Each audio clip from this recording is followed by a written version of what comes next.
Hey, how you doing, Well Church? This is Minister Kevin here with doing Teen Church for today.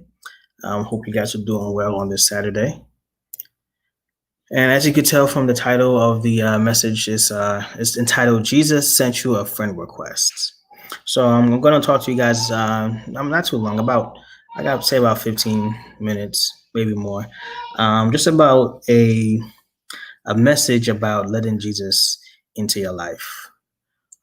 And I'm going to compare it to social media. We all have social media in our lives, whether it's one way or another. We are affected by it. We talk to our family through social media, and it plays an important role. And so I want to compare that to what would happen if Jesus sent you a friend request. So, as you see, today's title is "You Have a Friend Request." And that is, of course, we're talking about Jesus. So let's talk about social media. Social media is here to stay. Whether we like it or not, social media is here. It's integrated into our lives. We communicate with our families, our friends, our co-workers, our classmates, our teachers sometimes. Social media is used a lot in today's society. It has established a part of its own place in our society. Whether it comes to news, even weather now, politics is done through social media, and it's through Facebook, Twitter, anything that we use today. That's what social media is for. Now let's talk about friendships on social media. Friendships. It's funny how we see the different types of friendships that are on social media. So the good thing, sometimes we always ask, what's your following, right? How many followers do you have on social media? How many friends do you have on social media? And people always, say, oh, I'm in the 20s, 30s, some people in the hundreds, some people in the thousands. And, and it's a big deal of how many friends you have, because that's why you join social media. You join social media because you want to get in touch with certain people. You want to see what's going on in lives. You want to be in the know, in the circle. You want to be connected somehow. And so, but when we talk about friend requests, and this happens to many of us, our friends requests falls under certain categories. All right. And so today I want to talk about 4 categories that our friend request falls under when it comes to social media and things of that nature. So I'll talk about them in order. Right. When you first sign up to social media, the first thing that happens, whether it goes through your phone numbers, through your emails, through your contacts, it tells you who are the people that you might know. It talks about these people that you might have might have a lot in common with, these people that you might have went to school with from your church. And when you see these people, they fall into the first category. The people I'm talking about is the must-have group, right? So for the must-have group, these are people that when you see them, it's like, okay, I must have them on my list, right? It says, I know these people. Oh, okay, they're on here. Yeah, I gotta have them on my list. The must-have group. These are people who you already know, close friends, people who, when you opened your account, they're the first ones who popped up, and they're the first ones you looked for. It could be siblings, it could be best friends, it could be teammates. You didn't even have to think about sending a request because it was just natural. It's automatic, right? Like, these are people that, oh, I see them on Facebook, I'm sending. You know for a fact they're going to accept the friend request and they're going to send you a request back. That's the first group.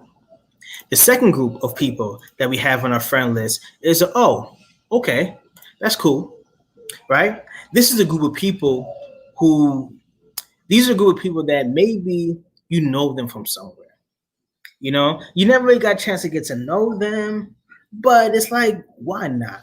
Say, I could find out more about them. I can get a little peek into their life. They get a peek into my life. I don't mind them seeing what's on my social media. I don't mind looking what's on theirs. And you want to get to know them. You maybe want to get closer to them. Maybe want to use social media as an avenue.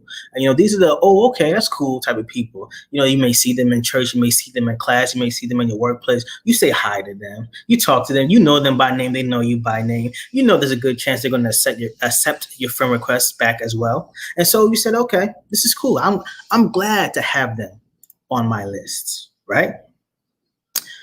Now, the third category of friend requests is the "oh, really" category. Now, these people are those who send you a request, but you don't remember who they are. It's like, oh, wait, really? Like, who is this person? Who sent me this request? Some of them even send you a message telling you a little bit about how you know each other. That sometimes happens, sometimes it doesn't, but you just can't quite put it. You see their face, but it's like, I don't know where I know you from. Like, and you try to look through what they say, that the friends that you guys know in between each other, the common friends, and you try to figure it out. It's like, oh, really? So you might look them up, you might try to remember them. You have no interactions with them. You're not gonna have any interactions with them even after the friend request, but you might let them in your friend request. You might not. It's just like, okay, nonchalant. Oh, really? Okay, I might not. Right. The fourth category of friend requests are the oh no's. Now, these are the people who, when you get a friend request, you just roll your eyes. These are the people that when you get a friend request, you are hesitant. You're like, do I really want to send this person a friend request? And it could be because you had a bad experience with them. You just didn't like something about them, maybe something that they believe, said something about who they are. You just didn't feel too comfortable with being associated with that person. This includes people who you just don't want to see their social media. You don't want them to see yours. You don't want to give them that information. And these are the oh no's. Like, like, how do they find me on social media? How do they find me on Facebook? How do they find me on Instagram? Or any other media that you may use? And you just like, you don't want to say yes. Now, sometimes you don't want to say no because you don't want them to know that you didn't accept their friend request. You just want to let it linger there. So you can always act like you didn't see it. You can always act like, oh, okay, I didn't know you sent me one. And these are the four categories. So the oh no. So you start off with the must-haves. The oh cool. Okay, that's cool type of people. The oh really, like really, like I didn't expect you to send me a friend request. And then the oh no, like, oh, why did you send me a friend request? Now, here's the thing, right? I get it. The title is called Jesus Sent You a Friend Request. So let's imagine that Jesus is on social media. He's living on earth today, and he had a Facebook account, and his profile picture will be him, just being peaceful, of course. Let's think about what his profile would be. His occupation, it'll be CEO of the universe.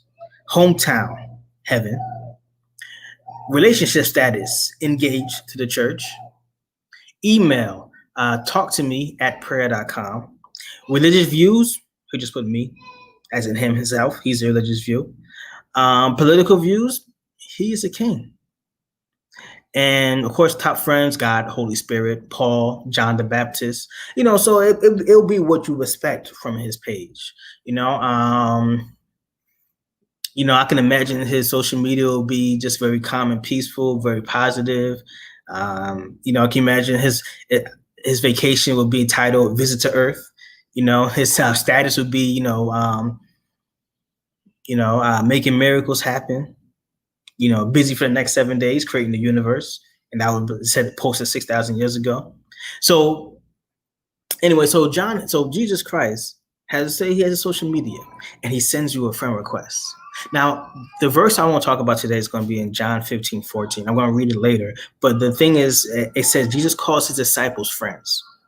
He calls everybody his friend. Now, the thing is, we may not realize it, but when Jesus sends us a friend request, we put him into one of these four categories.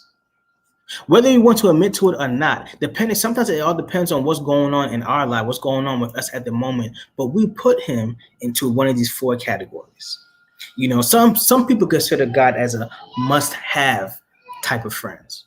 You know what I'm saying? Like, they know who he is. They know how he changed our lives. They know what he did for us. And so they realize that there is more to life than what we see with our own eyes. They realize that he laid down his life for us so that we could have a relationship with him. And they take advantage of that opportunity by seeking him often and recognize him in their lives. These are the people that say, I have to have him. Like, even if he doesn't send me a friend request, I'm going to send him a friend request right away. Now, these are the must-haves when they see Jesus Christ on social media.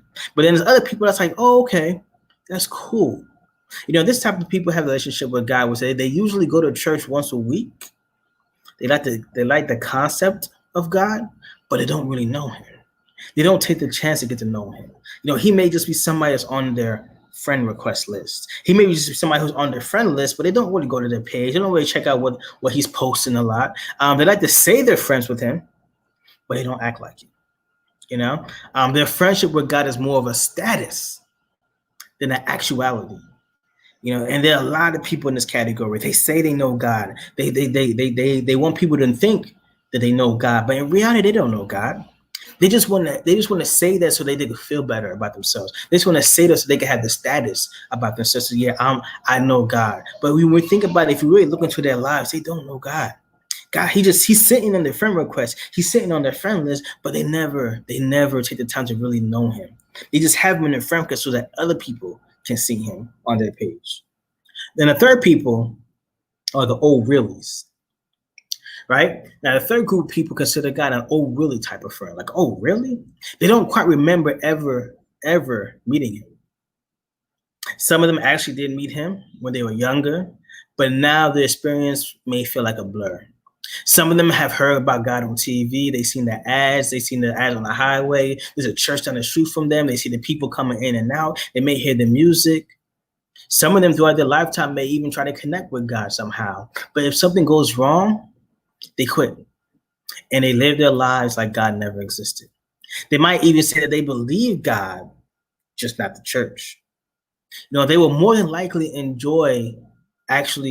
they will more than likely never actually enjoy having a relationship with God in their minds. To them, these are the oh really, like God sent me a friend request. Like I kind of know who he is, but I don't think that we'll connect. These are people that kind of they out of fear of being hurt, or fear of the unknown, or just they don't want to accept God, that they look at him as an oh really type of friend request.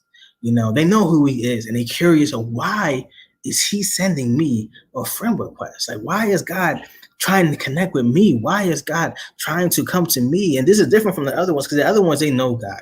They know how amazing he is. And so they either will accept him like the must-haves because they know how amazing he is, or the old cools because they know that what he can do, but they only want to use him for the status. But these people, they don't want to know him. They don't want to recognize him. And so he falls into the oh really category. Like I don't see why the connection that I have between God. And that's a sad relationship to have sometimes. But some people fall in it. We may not realize it, but some people really fall in that category. And it could just be from heartbroken times, from dark times, from bad times. And it could just be nobody really introduced them properly to Jesus Christ. The only type of Jesus Christ they saw was through somebody else's interpretation, which didn't really sit well with what's in the Bible. And then the last group is the oh no's. This is, hold on, I have it. Yeah, the oh no's. The last group of people consider God an oh no type of friends. The group actually believes that there is a God, right? But they are just involved with so many other things, whether it's bad behavior, addictions, that they don't want to allow God in their life. They're scared of what God may think of them. I don't want God seeing my social media page. I don't want God seeing what I post all the time. I don't want God peering into my life. They don't think they could get to know him and be accepted because they feel as though them and God are on two different tracks, two opposite directions. Some of them just don't want God in their lives, reminding them of their convictions, reminding them of the things that they have to change, or pointing out the things that they just want to ignore. These are the oh no's type of God. They fear God. They know him and they fear him, but yet they don't want to accept him, because they have so much going on. They don't think it's the right time. They have a distorted view of God, and more than likely they will reject his friend requests. These are the people that when they see his friend request, they will say, no, I don't want any parts of it. But however, John 15, verse 13 to 17, it reads, greater love has no one than this, that he laid down his life for his friends. You are my friend if you do what I command. I no longer call you servants, because a servant does not know his master's business. Instead, I have called you friends. For everything,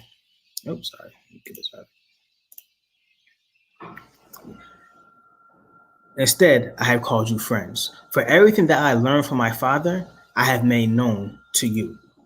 You did not choose me, but I chose you and appointed you so that you might go and bear fruit that will last, and so that whatever you ask in my name, the Father will give you. It starts out by saying, you are my friend, verse 14, if you do what I command. I'm sorry, I didn't read 17 either. 17 said, it ends off by saying, this is my command. Love each other. So when I say that Jesus Christ has sent you a friend request, he will recognize all of his children as his friend. He recognized everybody, all the people that does his command as his friend, which means that whether or not you accept his friend request, he has already accepted you as his friend. See, the difference is that when we see a friend request, we choose whether to accept it. And so we saw in the fourth group of people, the people that think that Jesus Christ won't be acceptable of their social media page. He won't be acceptable of their lifestyle. He won't be acceptable of what they put out there. But what they don't realize that Jesus Christ already accepted you for who you are. Whether you put him in any of these four categories, he always puts you in the must-have category. You know what I'm saying? And he says, I'm calling you a friend because you are no longer a servant, because a servant does not know his master's business. You know my business. You know what I am doing. God said, I have a plan for you and I'm letting it known to you. You are no longer a servant. You are my friend. So when Jesus Christ sends you a friend request, it really doesn't matter how long you want to take to accept it. It really doesn't matter where you think, oh, you know what? Okay, I'm not going to accept it because he might not like me. He might not like what he sees. You have to realize that on his side, on his page, you are already his friend. Jesus Christ already accepted you. You just have to accept him. See, when he approaches you, he already approaches you for who you are. He knows your sins. He knows your downfalls. He knows the things that you are trying to hide. He knows your convictions. You know, and he knows how you look at him. But he still loves you. He still comes to you with an open heart, with an open mind, and with arms wide open. It's giving you a friend request. Because see, with his friend request to you, he's giving you salvation. He's giving you mercy. He's giving you grace. He's giving you his power. He's giving you love. He's giving you anointing. And he's giving you all this, knowing that you might reject his friend request, but it doesn't matter because he already accepted yours. So I want you guys to think about these four categories that we talked about when it comes to accepting friend requests on social media. We have the must-have, the people that you always put in. The okay, that's cool. You know, the people that you say, okay, that's cool. They send me a friend request. I don't mind putting them on there. The oh, really? The third category, like really? Like you sent me a friend request? Like I don't even know you like that. And then the oh no's. You know, like oh, I can't believe they sent me a friend request. Like I'm definitely not going to accept that. Sometimes when Jesus Christ is reaching out to us, we put him into one of these categories. Sometimes depending on what's going on in our lives, you know what I'm saying? When we're hurt, we definitely put him in the must-have. But yet, if we're doing something that we know we shouldn't be doing, we do something that gives us convictions, and he tries to reach out to us, then we put him in the oh no's. You know, like, I don't really want to talk to you right now. Because sometimes we know that we'll feel guilty about what we're doing. You know what I'm saying? Or sometimes we put us in the oh cool category, where it is, you know what? Jesus sent me a friend request. Okay, I don't really have a full relationship with him, but I know it'll look good if I say I know Jesus Christ. And then we got the old reallys, you know, like why is he just sending me a friend request now? Like there's nothing, you know, you don't feel a connection with him. But I'm gonna let you know, God is always connected to you. He's always connected to you. He's always reaching out to you. He always loves you. He always accepts you no matter what's going on with you in your life at the moment. It's just that we have to accept him. So I hope you guys take what I said today and you grow from it. I hope you guys took everything to heart, and I hope you guys got something from it, even if it's not for you or for somebody else as well. So again, I pray that you guys have a great day. Enjoy your Saturday. I will see you guys next week, and I'll also see you guys. I think on Tuesday I will be doing minutes with ministers. So again, have a blessed day, and we'll see you on Sunday. We'll worship on Sundays.